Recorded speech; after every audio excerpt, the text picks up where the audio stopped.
We are now live. Hello, everyone in the world on social media. My name is Christy Hodges. I am one of the people that flew over the cuckoo's nest. And my behavior the last 10 minutes. I also.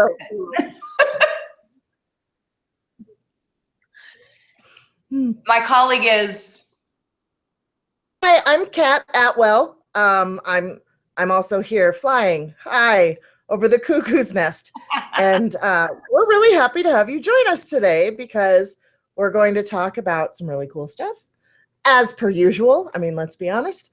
And I'm going to start by talking about the darker, murkier side of social media. So, Chrissy. Well, this is a good topic. I think because social media can be a good thing or it can completely deflate you. And I think that, oh my gosh, and even in the realms of support groups on Facebook or other things like that, I have gotten to a point where I do not get in many arguments with people anymore on Facebook because it just isn't worth it. But I have a story to share with you that happened just yesterday, and it was a warm-up to what's going to be happening going into the Christmas season. But I'm going to let Kat share the good first because I feel like it's kind of weird to start it off with the negative. What do you think? A therapist would say, when you have to deal with bad things, you should start with a good thing and then put the bad thing in the middle and then end with the good thing. So we'll sandwich your stuff between me and our special speaker later. Yeah, okay. So good things with social media. For me, really pivotal. I have actually been involved since 1994, I think. With social media? And yeah, through chatting on AOL. Oh. Yeah. And telnet sites. Actually, when I was in college, I first started experiencing some really severe depression, anxiety stuff. I would isolate in my apartment, but I'd find people online who would talk to me and keep me engaged, at least. Yeah, so I would say, all the way back to that point, granted, I didn't have like the therapeutic tools and stuff, but I had people out there that were willing to reach out. And to bring it fast forward now, 20 plus years, I've been really active online forever, which for me has been great. Old person has been kind of challenging because I can't keep up with all of it. You'd hit me up in MySpace girl, weren't you? Yeah, I totally was. Are you kidding? I was like hot shit in 1997. Now I'm a girl who's going, what's Snapchat? What? How can you Google these things on YouTube? It's my archaic internet. I'm that guy. More recently, I'll say this. So I like writing. Really wanted to get published. And I took a writing class with through an organization called Writing Pad. I will pimp a writing thing out of Los Angeles. And it was all taught online, and it was easily the most educationally helpful thing I've ever done. And I went to 5 colleges, you guys. So that's saying a lot. Opportunity had it not been for the internet and social media and getting to connect with people elsewhere. Taking that class led me to getting a piece posted. Very nice. A large women's online blog about my experience living with mental illness and getting pregnant, and how, because I'd read a lot of stories about people that found out or were diagnosed with mental illness after they'd had children, diagnosed right before I got pregnant, and so it was from that side and sort of maneuvering, and then dealing with an infant and how I've communicated my mental illness with my daughter. And really scary. 100 comments. on it. There were some not great ones, but I'm not going to talk about those. There were also some really phenomenal. Yeah, I know. I'm letting you do the dirty work. There were so many really good ones. I thought I was alone. I'm so glad that you wrote this. It allows you to touch people, and for, I mean, this is not, I almost said brain science. Rocket science. Same thing. It's not brain science, you guys. But yeah, it takes your little tiny world and explodes it, and so you get to connect with people you never would otherwise. Too is also really helpful. If it wasn't for social media, I never would have learned about This Is My Brave, which is a show that started in Washington, D.C., and I was lucky enough to bring to Denver. Again, wouldn't have known it existed without the glory that is social media. For me, there are some corners of the internet that I can't use, like WebMD, which I think we talked about before. An OCD nightmare. Right. Researching mental illness does not bode well for me. Finding allies and fellow advocates and using Pinterest to find quotes. 'Cause I'm a it's been really helpful, and people online with whom my life wouldn't be the same. There's actually a girl named Suzanne. Hopefully, now I'm going to tell her she has to watch this, if she's not already, who lives outside Toronto. I believe we met in 1994. Met online.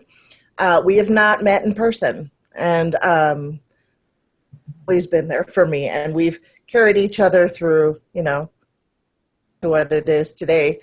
And there are people that just get you. It's really helped me with my communication skills too. So I would say that that's been useful as well, in as far as expressing how I'm feeling specifically, because I'm sure you get this, Chrissy, when you're texting or you're online chatting, you lose tone, and so things can be really easily misinterpreted. Yeah. And I think that it's that using social media as much as I have has worked in my favor, because it's allowed me to become a better communicator in on people. Do you understand what I'm saying? This is what I heard. Did I offend you? This was meant as a joke. I would say, by and large, my experience has been positive. I'm not one to get into debates either, because they stress me out. So I've done it. And for me, I find social media is more of a gathering place and a support network, as opposed to a place where I try to actively advocate. But we have the show going, and social media is making this possible. So, other ways. Let's talk about the shadowy part. All right. Interestingly enough, I just posted about Carl Jung's shadow on my Facebook page today. So, as we all have a shadow where our deep, dark secrets lie, and we have to face them in order to move forward and connect with people, I think that's what we have to do on the internet too. So I'm going to bring you the dark and dirty side, the shadow part of the internet. Okay, example. Yesterday, I'm browsing along, having a good day. Okay, I'm all like positive. I got good stuff and good vibes going on. And somebody posted about the damn OCD sweater. Obsessive Christmas disorder. This makes me hate society, number one. This makes me hate everything, and it makes me angry, okay? But then I was like, Christy, do you really want to comment? Do you really want to get involved in this? Because you got to pick your battles.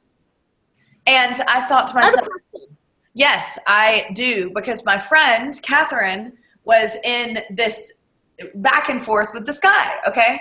who I know nothing about. I don't know who this person is. So I usually go on there and just like blast people with facts, and then it's like, if you want to argue with with facts, okay, then I don't know what else to do. So I'm all like, number 1, number 2, number 3, number 4, number 5. This is why the OCD sweater is offensive to people who have OCD. If this is why. If you still want to argue about it and say that people are wrong, then this is your problem, and you're stubborn and you're unempathetic. Oh my gosh. Well, apparently this person was stubborn and unempathetic, because it was like a war back and forth. And it wasn't on my end, because I'm like, what am I going to do? I'm not going to get in an argument with someone that doesn't know anything about OCD. And then they dropped the bomb. You sound like you could really use some help in helping people. I could help you. And I was like, you could help me. Okay.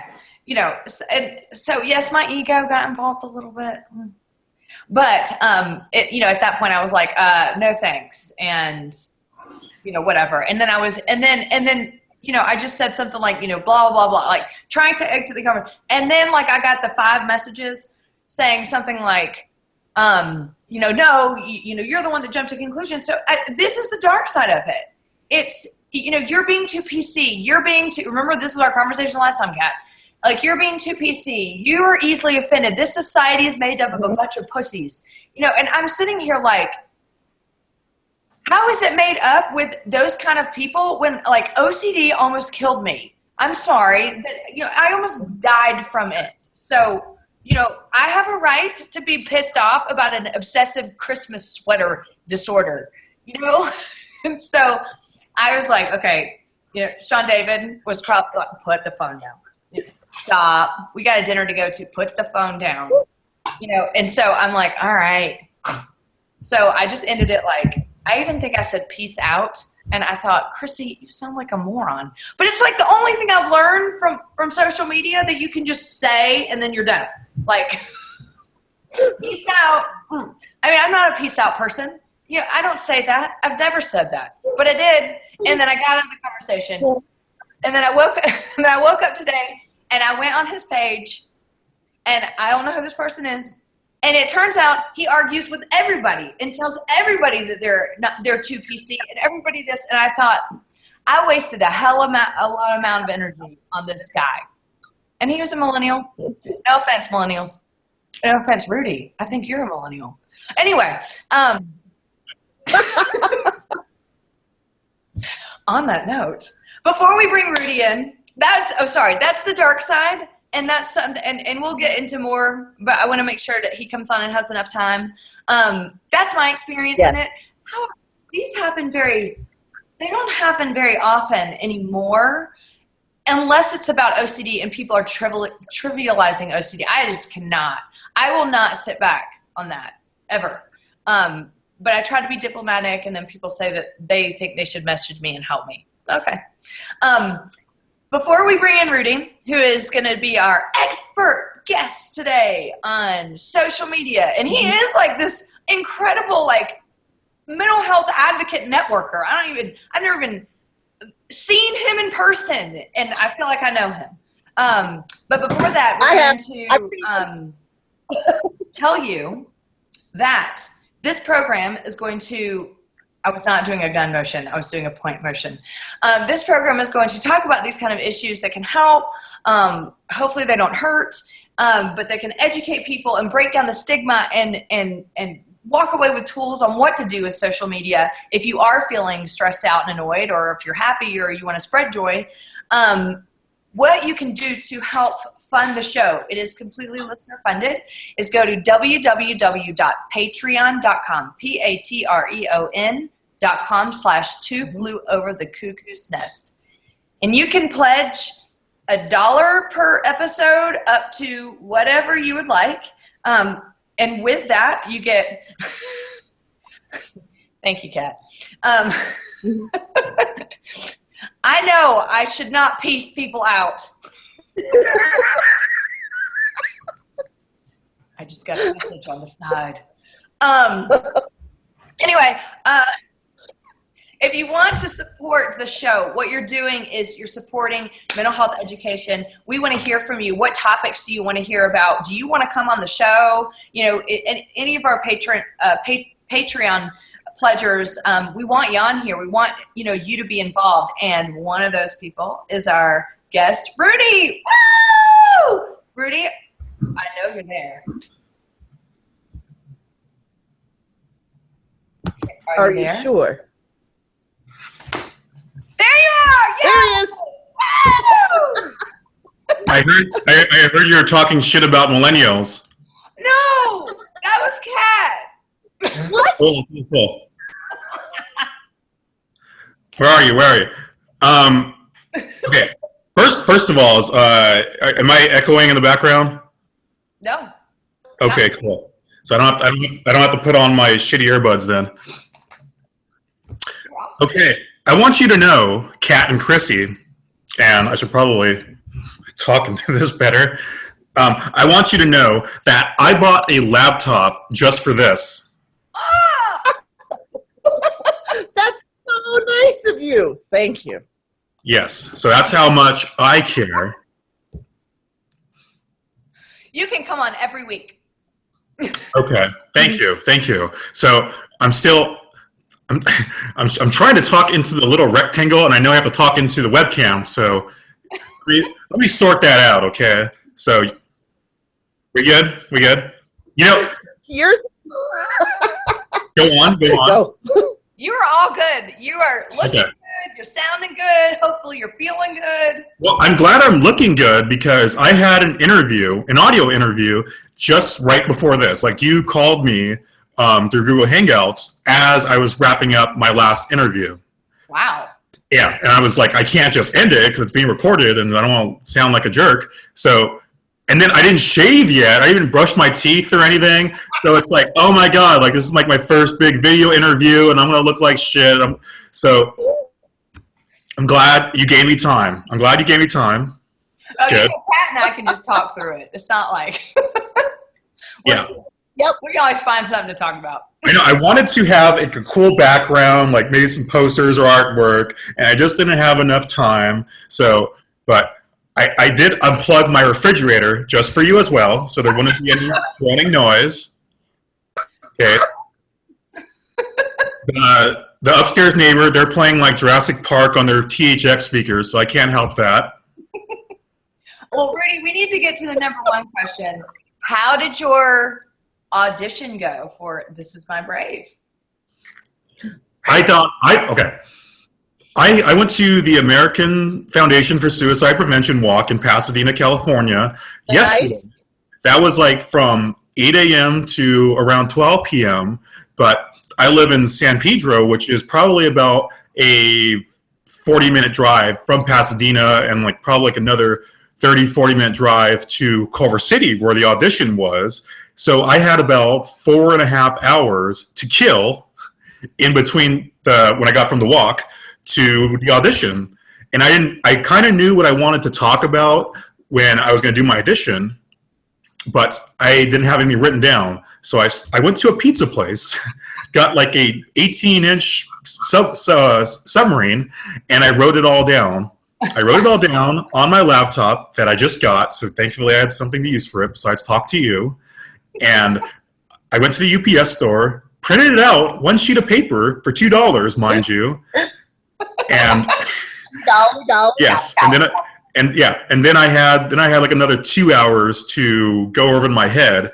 And when I did it, I felt like I crushed it. Because I used to do theater, and auditioning is like the worst thing in the world because it's not the same as a play because you have no one to react to, and like the casting director is constantly judging you. That's what's going on in your head. But I was surprised by how much they were blown away by it. And I hope it's not that thing where they tell you, "Oh, good job," and then like you never hear from them again. So I'm sure you cried. No, I did. I just don't want to jinx. it. So well, we will be waiting. Okay. Yeah, we'll be waiting. Okay. So you both were in This Is My Brave, right, in Denver? Yep. Okay. So what's the key to what's the key to an audition where you get cast? I went in and became best friends with the producer. It was Okay. my co-host. So it was like a casting couch kind of deal? No. I've produced the last two. So the first one in May, I was the producer. That's how I met Chrissy. And by the way, Rudy, she also came in with nothing written down. Hers was all off the cuff. Typical Chrissy. Time we'll have to talk. Rudy, you and I, theater buddies. We're going to talk more later. I mean, you kind of know when you've owned an audition. You have a little experience with public speaking and telling your story, so I'm guessing you kicked as much ass as you think you did. Well, because when I tell my story, it's basically the same story over and over again, and I never write anything down because I that was the thing I love about public speaking as opposed to theater, because I hate learning lines. I hate having to block everything, the nitty gritty stuff and learning a character and all this stuff. And I was never the main guy. I was always like the side guy and all that stuff. I never felt like I really got a break. So here, I can let myself shine, but I still miss that part of theater because I can't play the bad guy telling my stories. Right. You could. Yeah. Yeah, I know. Oh. Bad guy. Quiz. This is my brave. This is Yeah. my brave, the dark side. But you've already said that if I get in, that you're going to come visit. Yes. Did we? We did. Kat. Yeah. You did, and I'm going. Sounded Okay. I was so close to selling my car and producing a This Is My Brave show myself. Oh, you still can. I know that was probably like the only way. That was probably the only way to guarantee that I would get in. You're gonna get in. We're rooting for you. And the reason why is because you are such a kick-ass connector, mental health extraordinaire. And that's what we're here to talk about today, Rudy. We want your take on social media. What has been your experience? Tell us the good, the bad, the ugly, but tell us the good first, because we're sandwiching here with good, bad, and then good. And so we need the other piece of bread, and it needs to be good first. But then feel free. We can make this a club sandwich. Social media expert. I don't know. I still use CompuServe. Means. Just own that. Yes. Follow me on CompuServe. So, are we drinking? Is this? Of course. No. Hey, it is happy hour time where we are. Hello. I think Rudy went to go out of his refrigerator that's unplugged.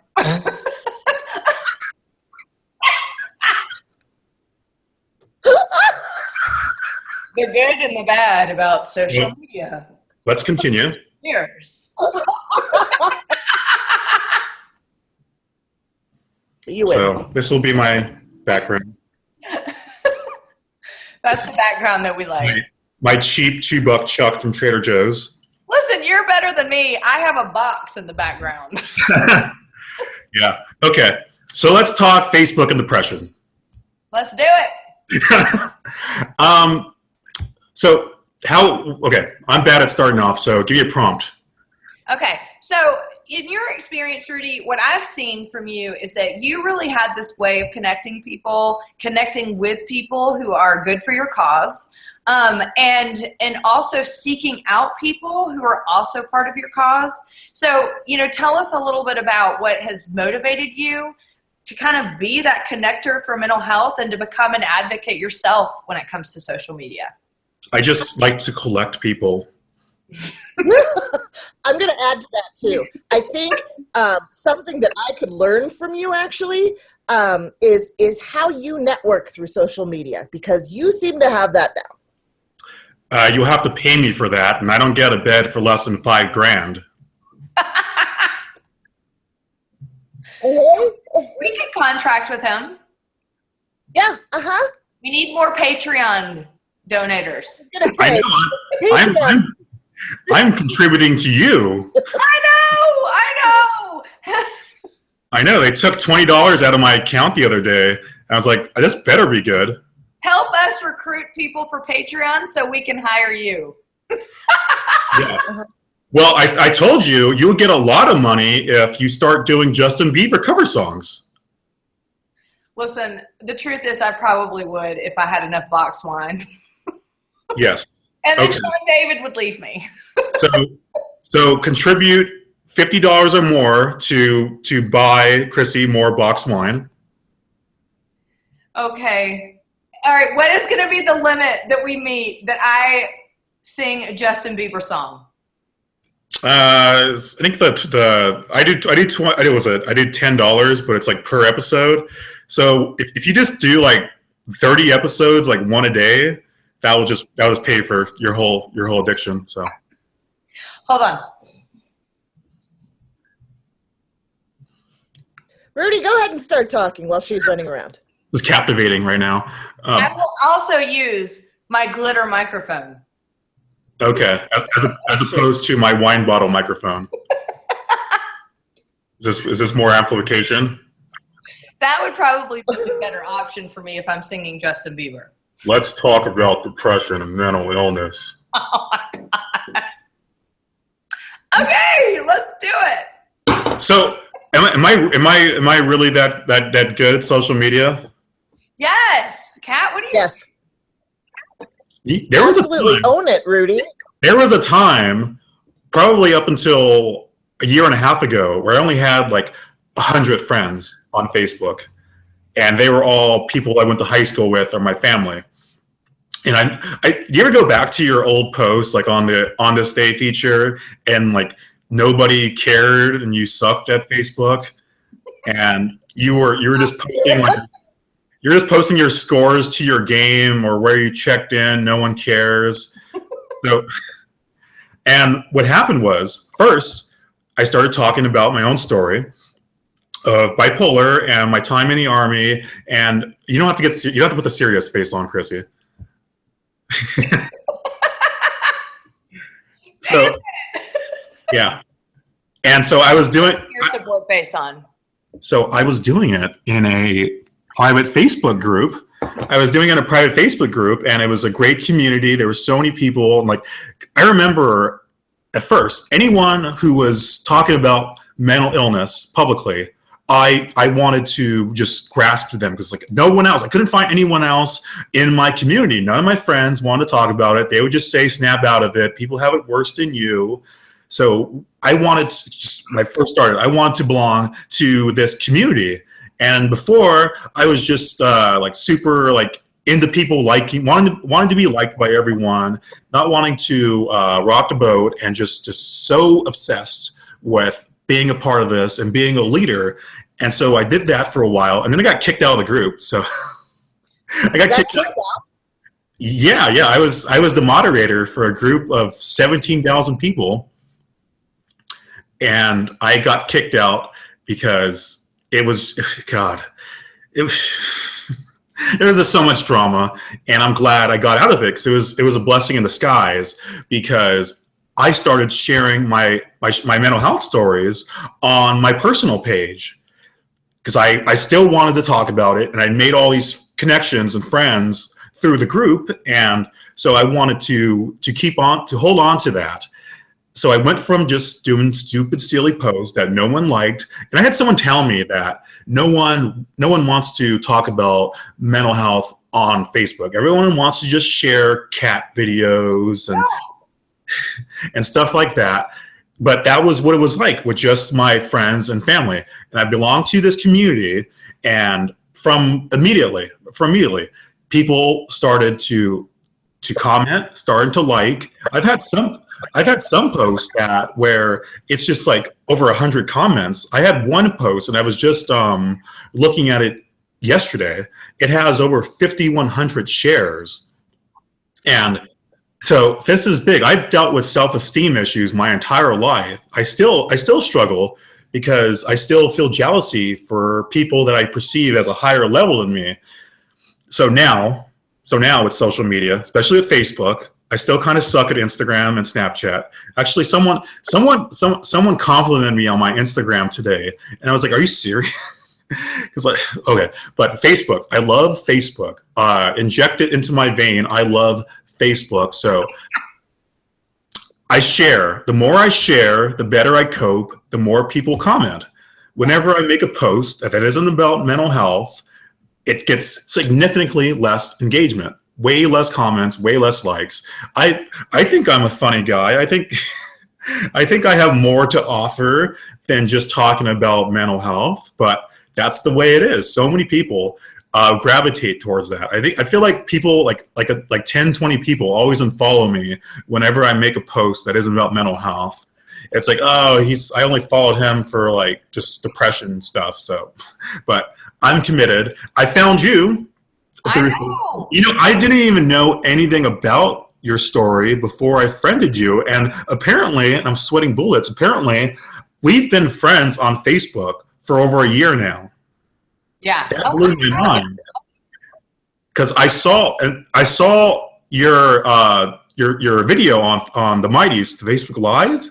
Yeah. And I was like, she sounds familiar. Like, where did I meet her? And then I found out about your Patreon, and I was like, I need to buy some Chrissy Hodges stock. I love it. I'm gonna write that down. Yeah. So so you messaged me about it, and I didn't realize that you had sent me a message a couple months ago because I was going through a hard time. Yeah. And at the time I was like, nobody messaged me. Don't blow sunshine up my ass. Like, I'm so over that. Yeah. And was it a sunshine up the ass message? Well, you know, at the time I wasn't grateful for it. I remember just giving some like generic response. And when I came back to it, I was like, oh my God, like you don't know me, and you wrote to me because you cared. And so I appreciate it a lot more now. And I'm so grateful because we had that connection, and now I'm paying your bills.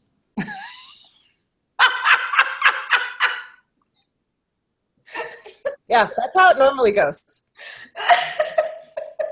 I'm gonna start sending out more messages.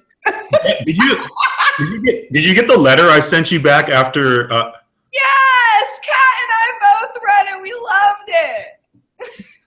Yes. So I was running. I was running out of words to say, and I didn't know how to end it. So I just said, "You're the shit."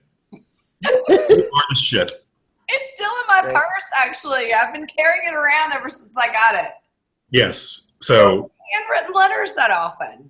Yeah, that was the last time I wrote a letter to someone. It was a love letter to a girl that I had a big crush on, and let's just say we were never boyfriend and girlfriend. So that traumatized me. That made me want to not ever write a letter to anyone. So you're lucky. You're welcome. Well, one thing that I want to know, you know, when you were talking about you having all these posts that get shared and all these people engage, you are really good at moderating posts when things can potentially get out of hand or potentially get offensive. That's one thing that I've noticed about you. I like reading your posts, especially when someone says something that's a little, ugh. And then I see your response. It's either deflecting it with humor or just like straight on addressing it. So what is your take about all of that?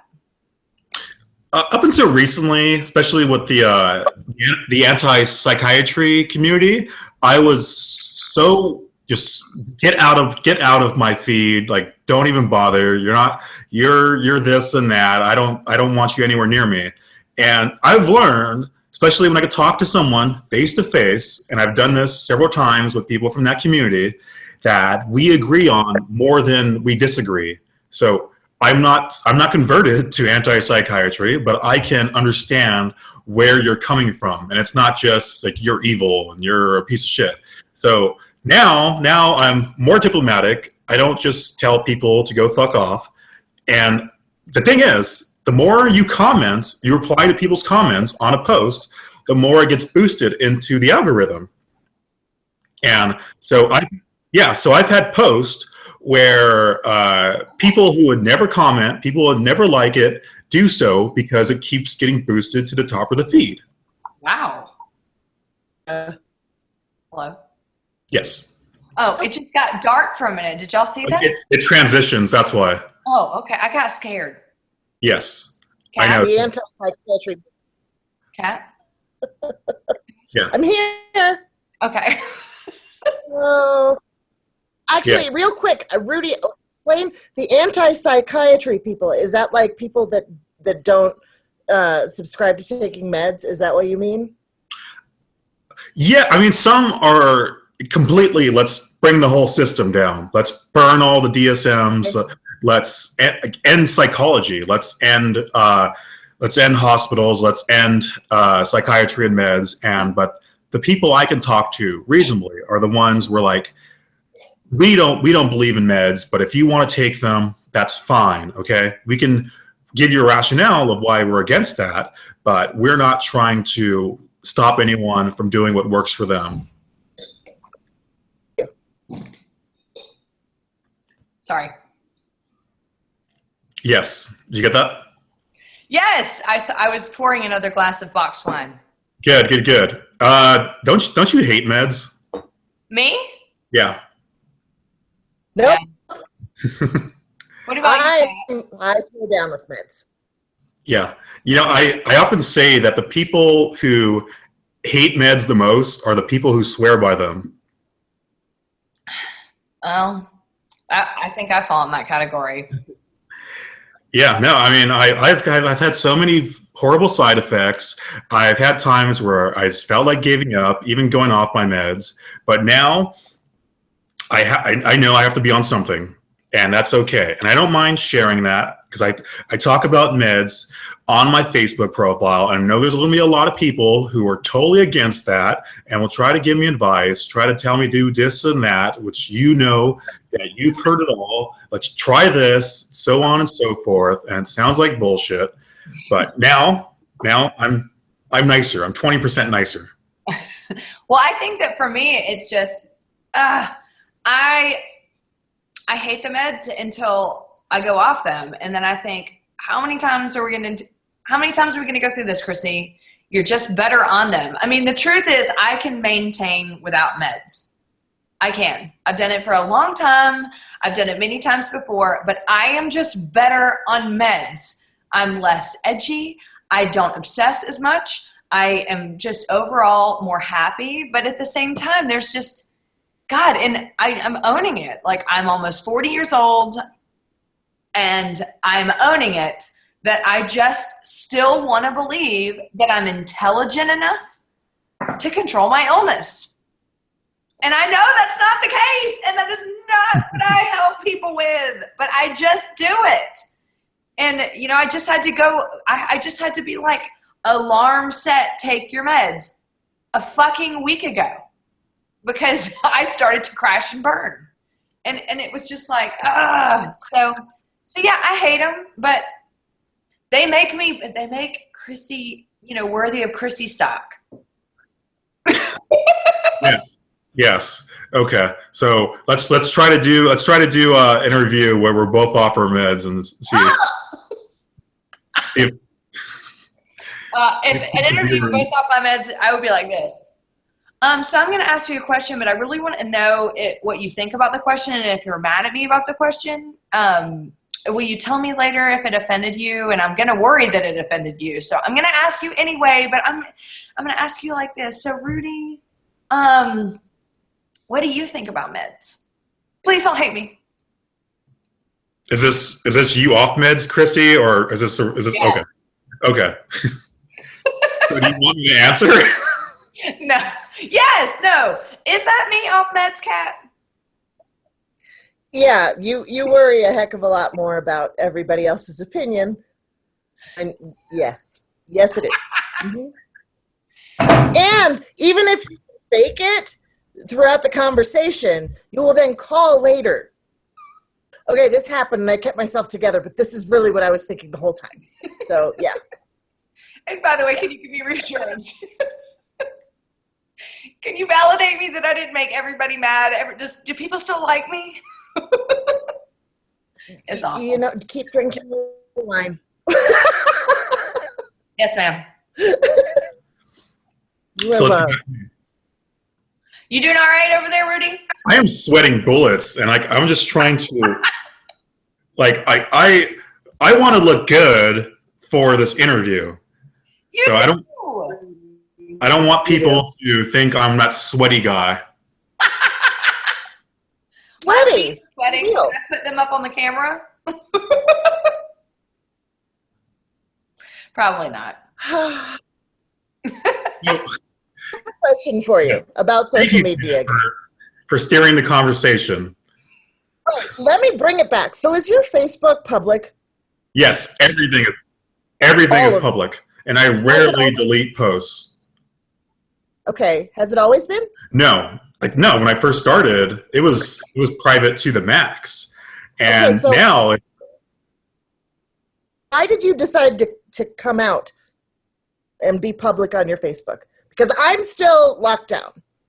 So talk to me about that. The more I share, the more engagement I get, the more connections I make. If I was not public, I wouldn't have found you. I wouldn't have found Chrissy. I wouldn't have been able to engage with all these amazing advocates and make all these new friends. The more I share, the better off I am. Okay. If I go to the privacy settings, and I just if I had a way for people to just, like, random strangers to just post on my timeline, I would do that, even if people were posting porn, which I've gotten before. Really? Yeah. I've had people, like, message me with, like, get rich quick schemes or try to steal my personal information, all kinds of things. I've had people ask me for medical advice or say they're suicidal, and it's like, what do I do about that? I don't want to just completely ignore them, even though I have no clue who they are. I don't know if they're even a real person, but I don't want to give them some generic statement where they can see right through it. And I definitely don't want to give medical advice. Yeah. But that guy with the get rich scheme, he can kiss my ass. Hey, Kat, what's your reason for not wanting to go public? Career. I don't know what you do as a day job, Rudy. But I work in the financial industry. And so for me, keeping some of my stuff locked down just makes me feel better, I guess. Defaulted to it for a while. I had a public one for a while, and then I got really anxious. I had a fight with someone. Me and confrontation don't get along really well, and I deleted my Facebook. And so when I, like, crept back in there, I didn't want anybody to know except for the people that I told that I was there. I haven't used it so much as you can tell me anything. I don't really use it as a marketing tool for, I guess, more through, like, the Two Flew Over the Cuckoo's Nest page or through my blog page. I don't know. There's some sort of, I'd say probably career most, my professional career. Yeah, until this takes. I don't have a career, so I don't have to worry about that. Well, if you get to work in the mental health field, I think from the get-go, like, Chrissy does peer support now, and so talking about this, obviously you should be able to do this publicly. I have spent the past 20 plus years in the financial industry, which is very different, but it pays my bills. And it gives me insurance so that I can do things like get my meds and go see my therapist. And, just for me. Yes, my main source of income is through the VA because I have disability from the Army, so I have full health care too. And then Oh wow. I make a few hundred here and there from speaking, but I could make a lot more money if I had a regular job, if I had something in the office, something like that, even in mental health. But then I wouldn't have enough time. I wouldn't have as much time to speak. I would be like bogged down by work, and then I would constantly have to worry about making some post that my boss is going to see and being threatened that I'm saying something that threatens the integrity of the organization. So right now, I mean, I'm trying to hold out. I mean, I'm not hurting for money, so that's fine. I have my own apartment, car, everything.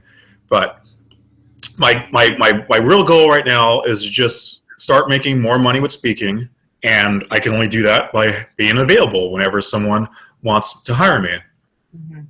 I'm Right. public. I have been public for a while, but to be honest, it took me a long time. So Rudy, you may not know a lot of the backstory about me, but for 14 years, I was very saturated in personal stigma. Just did not want to tell anybody about what I went through or my disorder or anything mental illness. And it hasn't been until the last 3 or 4 years that I decided I'm going to be an advocate. And it really was one day I woke up, I'm like, fuck being angry, I'm going to be an advocate. And that's how it changed. And but I was not able to go public with my page, Kat, especially, with even job stuff, even working in the field for about a year ago. And that was, I think it was starting to work with people who have major mental illness and learning to help them in their crisis helped me dig down in all that deep-rooted stigma. And that was one of the big things for me was, how public do I want to make this? And then, Right. then it became, I don't really give a shit. Like, I mean, the more people that know, the more likely, the 20% of people that are going to not respect what I have to say, I don't need them around anyway. And chances are planting that seed for them, they will remember, 20 years down the road when they need to. But the 80% of people it connects with and people that will reach out and just be like, I have a coworker that's struggling with mental illness. Do you have any advice? That to me is worth it. But I understand I have a job where, the more I talk about my mental illness, the better I do at my job. That isn't always the case. And I wanted to make sure I talked about two things. The first one was there's a reason why I don't have a business page. I didn't even want a website. Someone just told me I should to write on her blog, and I don't want a business page because I feel like if I did that, then I wouldn't have as many connections as I do now, because it just there's better engagement when it says you're friends with that person as opposed to you just like a page. I agree.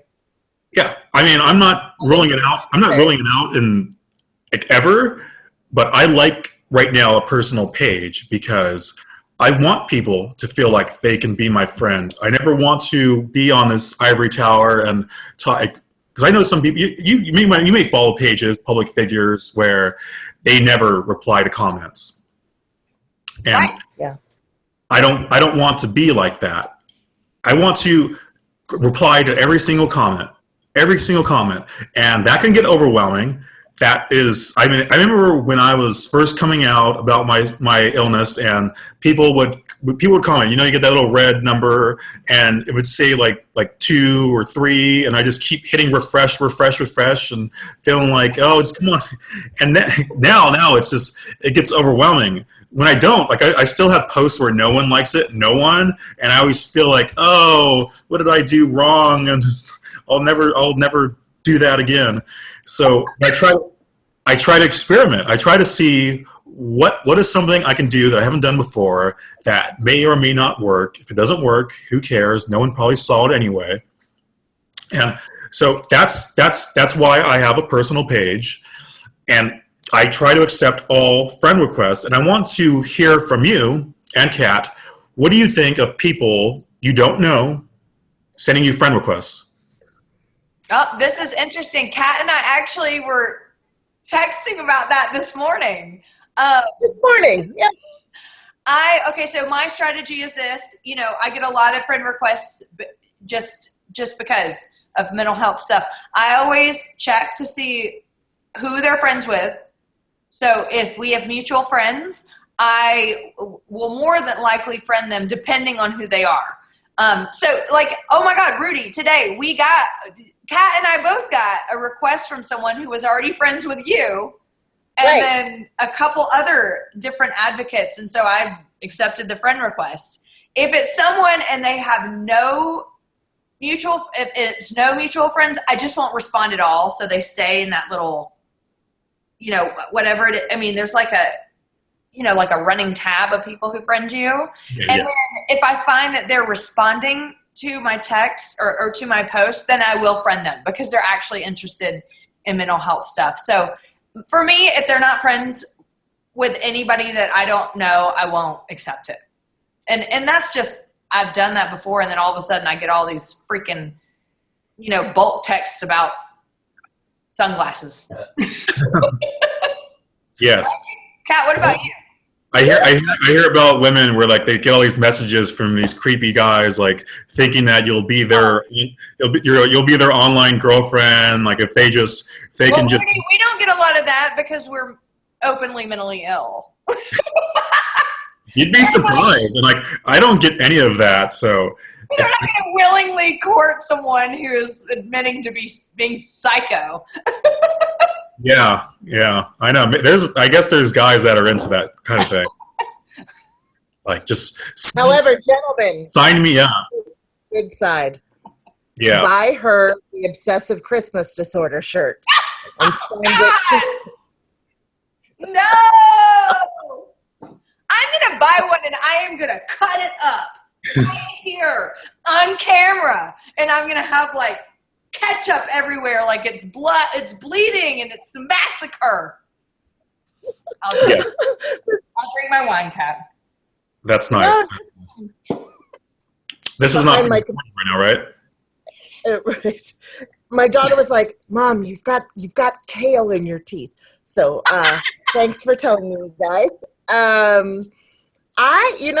As far as friend requests go, I get very few because like I said, I'm pretty locked down. However, on Twitter, Rudy, are you on Twitter, first of all? Yes, I wanted to talk about Twitter and other social networks because there's more engagement definitely on Facebook than anything else combined. But I try to be on every single platform. I even have a Tumblr, I even have a Google Plus, which no one uses. And it just gets to be overwhelming. And like I constantly delete and reinstall the Snapchat app, and even though I only have like 12, 16 followers, and just trying to get into it, like learn what are people into, because I think Facebook will always be around, but why do people use apps for what reasons? Twitter, I mean, I have like 1,200, I think it's like 1,400 now, 1,400 followers, and that feels great until like 1,400 people don't like and retweet my posts. So there's a lot of people there's a lot of bots, bots and people that just follow everyone that use like special apps to just like auto add people. So Kat is like the Twitter queen. Yeah, so you know what I'm talking about, Kat.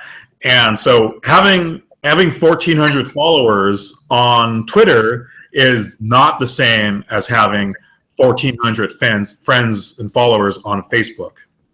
To be fair, you're almost at 1,500. Am I really? Oh, and you were so young. You're so young, Rudy. Rudy, how old are you? I'm 64. Lies. He's 13. Yes.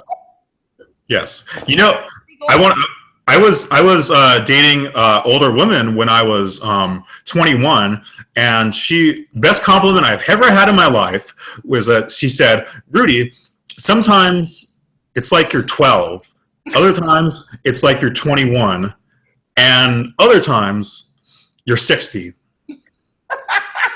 So that's probably the best description of me I've ever received. You need to put that as a Facebook post. I will like that one. I know. Heart that one. Yeah, I'm still friends with her on Facebook too, so that's kind of weird. Because I'll friend anyone. I will friend anyone. But yeah, I'm 29. Oh, okay. Well, that's not as young as I thought. Okay, I just shaved, so I got. Me You're still too. I also did. I know, and it's Movember too, so I'm failing at that. Oh, like I want to introduce you to someone who is one of those people that likes psycho people. Yes. This is Sean David. That's Rudy. Hi. Yes. Cheers. Yeah. To Facebook. Yes, to Facebook. Okay. You're not giving him any of my money, are you? No. That goes straight to box wine. Okay. Good. Don't give him any of your wine, okay? All right, we probably should wrap up here soon. Okay. Well, I'm trying to think of any other things social media related. Is that okay? Deleting posts and blocking people. So we've all deleted posts, and what are some of the criteria that you would delete a post for? Historical? Oh, okay. For real. Offensive language? No, because nothing really offends me. No, I mean something Politics. you wrote. Something you wrote. Okay, explain like that we would delete on our page. A post that you made that you later regret or got out of control. I Oh. don't really delete much on Facebook at all, if ever. On Twitter, though, if I get going too far down the rabbit hole with jokes, I will. No. My daughter is here. And you know what? Since Sean David said hi, Rudy, you talk more about what you've deleted, but I'm going to let my daughter stick her face in here. So go ahead. Definitely. Hi. Hello. There you Hello. Don't Anyways, drink, Rudy, kids. why Don't drink, kids.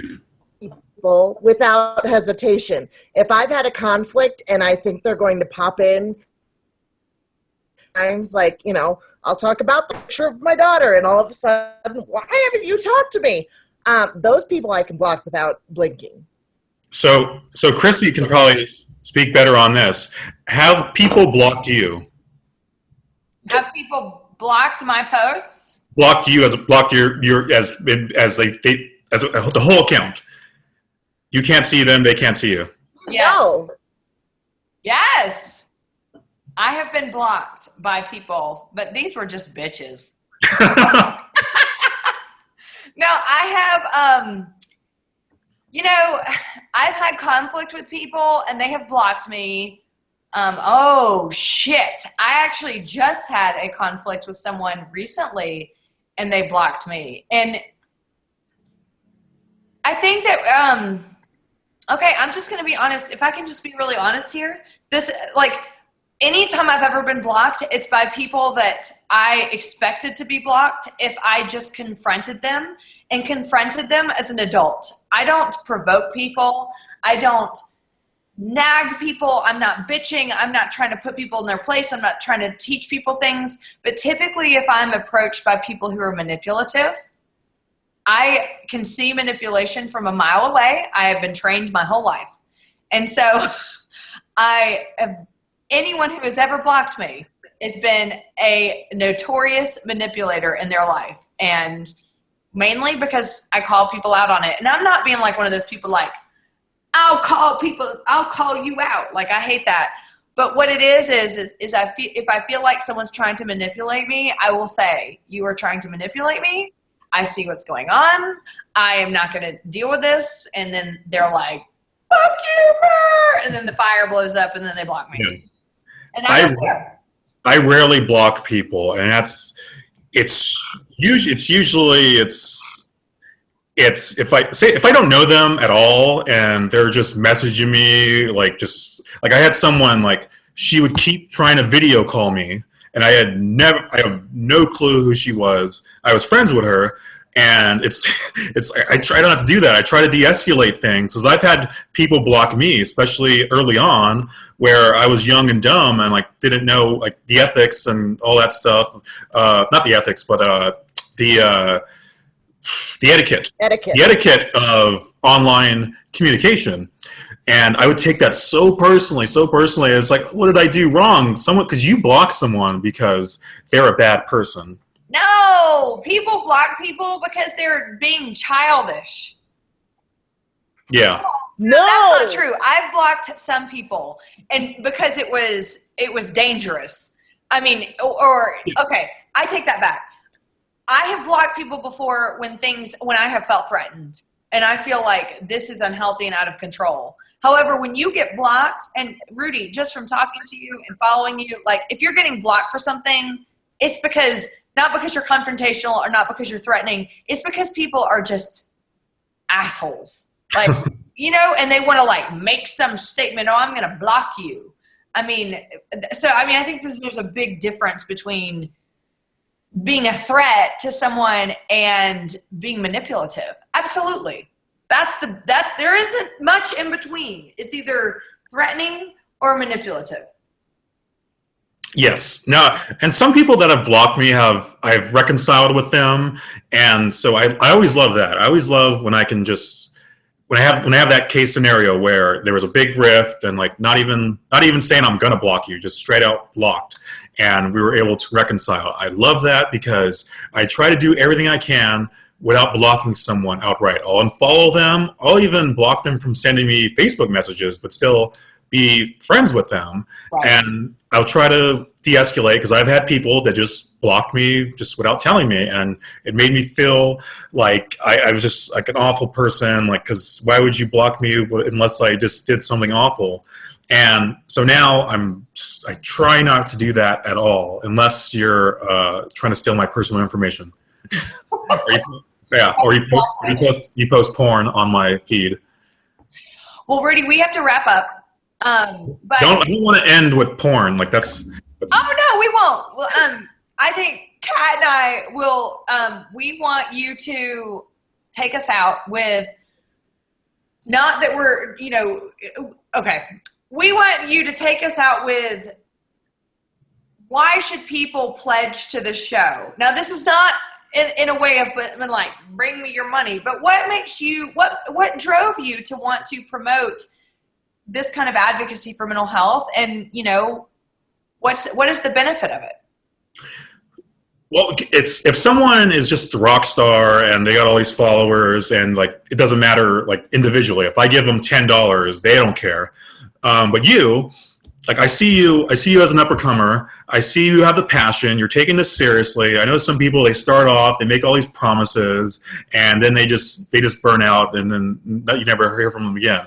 And with you and Kat, I see that you're committed to advocacy, both with the show and on Facebook and with the speaking. I love that you're just full throttle, nonstop. And I said that I saw all this stuff you're doing, and it's like, I have to buy the stock. I have to buy the Chrissy Hodges and Kat Atwell stock. Okay. I have to buy low and sell high. Kat and I are gonna seriously create a stock certificate this week, and we are gonna mail it to you. Thank you. So that's why you should invest in Chrissy Hodges and Kat Atwell. Because when they get famous and like she's not going to respond to any of your messages, so you might as well get on the action pre-fame and super ego, and that way she will actually talk to you and send you postcards. Well, Rudy, it has been a pleasure. Kat and I are so excited to have you on. Thank you so much. I mean, I really mean that. I mean, I'm glad we can joke and like just there's no filter with us. We got each other's backs. Totally. Yeah. Never. So, Kat, what are your final words?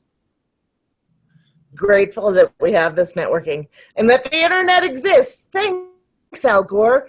And that, and that we do get to cross paths with people we wouldn't otherwise know, and that it brings us all together, and that we know that we aren't alone. I mean, more than anything. Yeah. I wanted to end with an inspirational message. Bring it. Because we gotta give that inspiration. We gotta empower people, and I'll leave you with this to all the followers out there and struggling and going through a hard time. Don't sweat the petty things, and don't pet the sweaty things. Mm-hmm. Yeah, deep thoughts by Rudy Caseres. Don't pet the sweaty things. I'll leave you with that. You don't have to worry about sweating on camera. Don't pet me. Don't pet me. And for me, my final thoughts are this. Thank you, as always, for everyone who watches our videos and supports the show and supports anything mental health. We are all in this together. You are not alone. You can be anything that you want, anybody you want. Mental illness does not have to bring you down. You don't have to be ashamed. You don't have to be embarrassed. If you need to contact either one of us, off the top of my head, is it nutswithguts@gmail.com, Kat? That's awful. Yeah. nutswithguts@gmail.com. If you want to contact us with any questions, or if you need to reach out for help or anything, please don't hesitate to contact us. We'll be on the air again in 2 weeks. Rudy, thank you so much for being here. We will have you on again. Great. And follow me on Ashley Madison. Stop. We can't wait to see you in California, by the way, for the This Is My Brave. And, yes. And thank you for being the social media extraordinaire that you are. Great. Thank you. Thank you.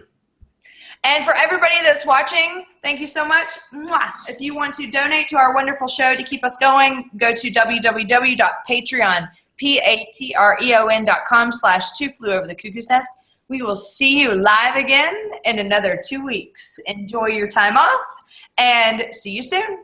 Peace out. Bye-bye. Bye.